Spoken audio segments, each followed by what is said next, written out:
अजमेरमध्येच एक Sofia secondary girls school नावाची एक फक्त मुलींची शाळा आहे. ह्याच शाळेमध्ये 8वी मध्ये शिकणारी एक मुलगी होती. ती आपल्या बॉयफ्रेंडला भेटायला गेली. त्या बॉयफ्रेंडचं नाव होतं फारुख. बरं.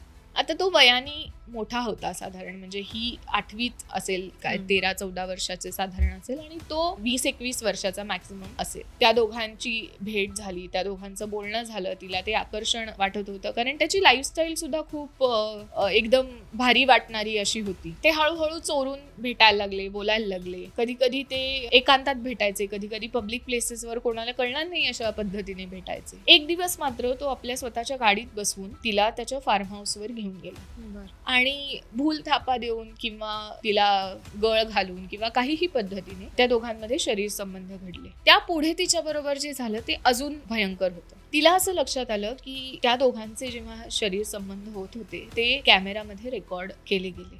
बापरे. आणि त्याच्या निगेटिव्ह प्रती तिला दाखवण्यात आल्या आणि तिला हे सांगितलं गेलं की आता तू हे कोणालाही सांगितलंस किंवा मी तुला पुन्हा कधी बोलवलं आणि तू यायला नाही म्हणालीस तर ह्या प्रती मी सगळ्यांना दाखवेन. ब्लॅकमेलिंग सुरू केली. एवढ्यावरच तो थांबला नाही, तर तो म्हणाला की तुझी ह्याच्यातनं सुटका व्हावी असं तुला वाटत असेल तर तुझ्या एका मैत्रिणीला आम्हाला भेटव आणि मग आम्ही तुझी ह्याच्यातनं सुटका करू. बापरे.